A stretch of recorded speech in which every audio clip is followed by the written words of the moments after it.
Apakah Allah menanamkan kepercayaan tertentu pada kita? Harus percaya ini, harus percaya itu? Tidak.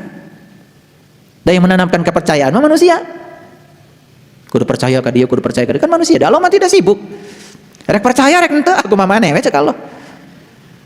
Cuman ada tanggungan. Betul nggak? Ada tanggungan. Ada pilihan. Mau percaya, tidak percaya, ya terserah. Allah mah tidak pernah memaksa. Maka di Quran ada katakan la ikraha fiddin. Kan tidak ada paksaan dalam agama. Sugan kudu percaya, lamun kudu percaya, paksaan. Paham? Nah, karena tidak ada paksaan, coba apa yang kita percaya itu harus bukti.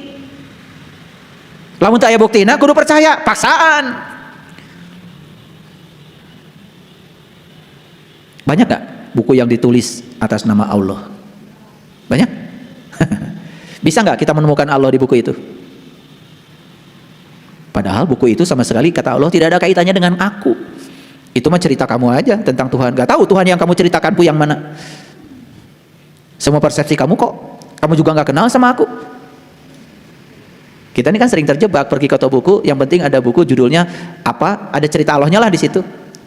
Berdasarkan si pengarangnya. Si pengarangnya pun sebetulnya menyebut Allah. Dia juga kata orang. Dia juga tidak tahu dan tidak kenal kepada Allah.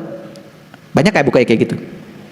Nah, kalau kita orang awam lihat buku itu seakan-akan buku itu cerita tentang Allah, padahal kata Allah gak ada kaitan dengan aku. Karena semua yang digambarkan di situ tidak ada kaitannya dengan Allah. Misalkan di buku itu diceritakan cing saha, barang siapa yang baik sama Allah maka Allah akan berikan pahala. Barang siapa yang durhaka sama Allah, Allah akan siksa. Kata Allah ada kaitan dengan aku. Aku enggak kayak gitu.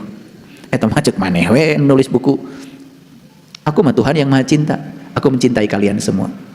Agar kalian kembali kepadaku saat kamu melakukan keburukan, kamu belajar menanggung dari pilihanmu. Kan gitu? Agar kembali kepadaku ketika kamu melakukan kebaikan, kamu juga merasakan dampak dari kebaikan yang kamu lakukan. Semua hukum sebab akibat kamu rasakan sendiri. Keren gak? Keren. Gitu, ngaji mah. Genulah. Rada panjang sedikit ngaji. Jadi kalau kita ingin mendengar perkataan Allah di mana? Sederhana kok. Lihat perkataannya dalam sinar matahari pagi yang indah. Nih, lihat di luar. Sinar matahari indah nggak di luar? Sedang apa Allah? Sedang berbicara kepada kita lewat sinar matahari yang indah. Bisa menangkap pembicaraannya? Coba lihat saya semuanya. Begitu lihat sinar matahari, apa yang terbaik, yang terpikirkan oleh Bapak Ibu? Allah sedang berbicara apa? Dengan sinar matahari ini aku tumbuhkan semua biji-bijian di bumi yang kamu tanam. Dengan sinar matahari ini aku bakar seluruh bunga agar mengeluarkan bunga-bunga yang indah. Dengan sinar matahari ini aku hidupkan bunga-bunga berwarna-warni. Tanpa ada sinar ini tidak ada kehidupan, kata Tuhan. Betul? Sedang bicara nggak Allah? Bisa nggak menangkap bahasanya? Kenapa tidak bisa menangkap? Karena tidak punya pengetahuan. Lihat sinar, sinar aja. Lihatlah perkataannya dalam sebagai bentangan alam yang tanpa batas. Coba malam-malam tengadahkan kepala kita ke ruang kosong tanpa batas, dan kita tidak bisa melihat batas-batasnya sama sekali. Di situ kita mengatakan Allahu Akbar. Ruang tanpa batas ini sedang bicara kepada kita. Bicara apa? Bicara apa? Bicara bahwa aku tanpa batas, aku maha luas. Perlu bahasa tertentu gitu untuk bicara dengan Tuhan? Tidak. Lihatlah perkataannya dalam hembusan angin yang sejuk. Coba. Lagi diam seperti ini, sir, angin sejuk. Bisa menangkap perkataan Allah di situ? Bisa? Apa kata Allah? Kenapa ada angin? Kenapa ada angin? Apa sih angin itu? Angin adalah udara yang bergerak. Kenapa udara bisa bergerak? Udara bisa bergerak karena perbedaan tekanan udara. Udara bergerak dari yang tekanan tinggi ke tekanan rendah. Kenapa di bumi ini ada tempat tekanan udaranya tinggi, tekanan udaranya rendah? Kenapa? Oh, karena matahari menyinari tanah, menyinari laut. Tanah disinari, lambat menerima panas, lambat melepaskan panas. Air cepat menerima panas, cepat melepaskan panas. Sinar mataharinya sama satu, tapi menyinari tanah dengan air, sifatnya jadi berbeda. Terjadi perbedaan suhu. Perbedaan suhu menimbulkan perbedaan tekanan. Terus ngomong kita, Allah sedang bicara kepada kita. Jadi dari semilir angin saja kita bisa lihat bagaimana af'alnya Allah luar biasa. Kalau tidak ada matahari, tidak ada yang namanya angin. Karena untuk adanya angin harus ada udara yang bergerak. Udara yang bergerak karena ada matahari. Pengetahuan bukan? Kita menemukan kebenaran di situ karena kita punya pengetahuan. Kalau enggak, ya sudah. Aneh aja. Nunggu malam Lailatul Qadar, nunggu angin berdiam katanya. Kumaha? Angin sendiri udara yang bergerak. Angin di mana yang diam? Di alam semesta tidak akan pernah ada angin yang diam. Angin sendiri artinya udara yang bergerak. Makanya ada angin darat, angin laut. Lihat nelayan. Mereka pergi siang hari, malam hari. Penting. Kenapa?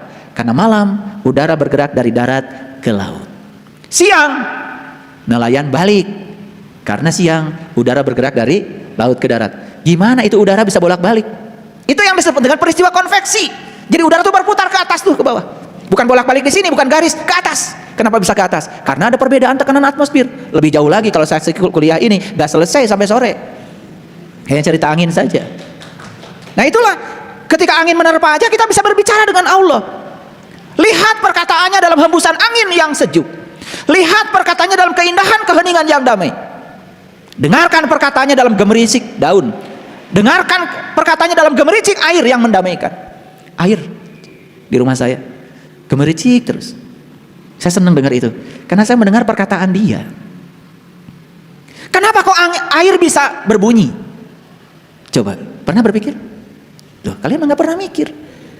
Nah, air itu bisa disadar. Kenapa bisa berbunyi? Ketika air mengalir, sebetulnya air itu punya lapisan-lapisan.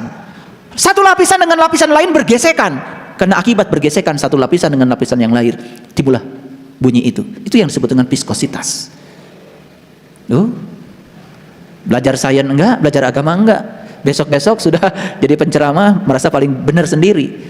Mulai ya menawar-nawarkan surga, menakut-nakuti neraka kemana-mana. Lucu, dia sendiri belum pernah masuk ke surga nawarin ke orang. Tuh yang kayak gitu kan banyak ya yang suka. Lihatlah perkataannya dalam cahaya mata teman-teman kita. Ayo lihat saya semuanya.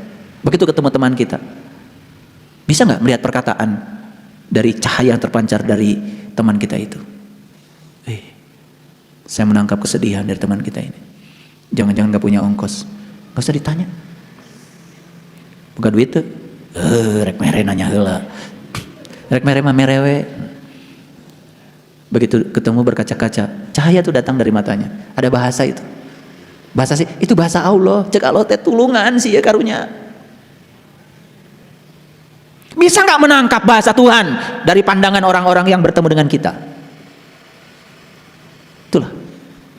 Semuanya menjadi tidak tertangkap. Sibuk mencari Tuhan yang gaib.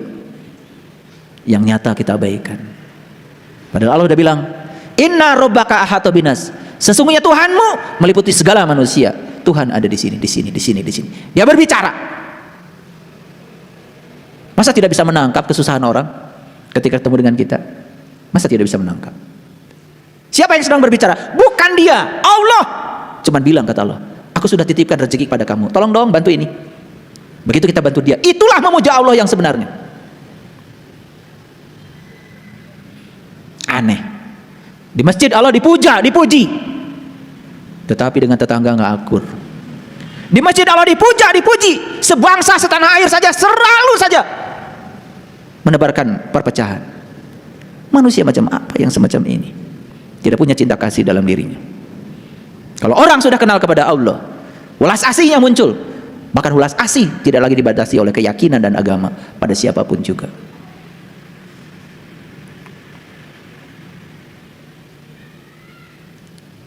Coba lihat anak-anak kita, ajak ngobrol sekali-kali, tatap matanya. Allah akan berbicara lewat matanya anak kita. Mungkin saja anak-anak kita saking hormatnya kepada kita, ada sesuatu tak terkatakan, tetapi bahasa mata di dalam dirinya bisa kita tangkap. Betul?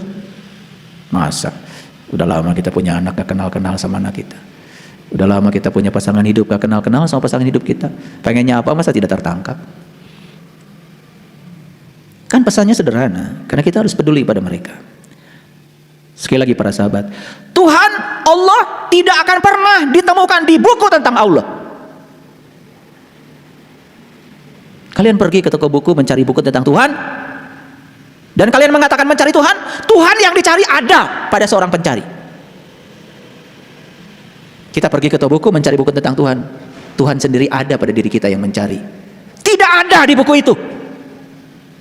Dibaca berlembar-lembar, kamu hanya mendapatkan informasi tentang Tuhan hanya berdasarkan persepsi si penulis buku itu.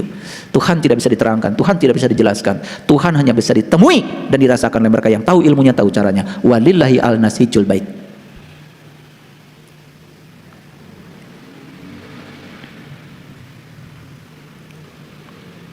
Sekali lagi, jawab pertanyaan saya. Pantaskah kita mengatur-ngatur Tuhan? Ulangi, pantaskah kita mengatur-ngatur Tuhan?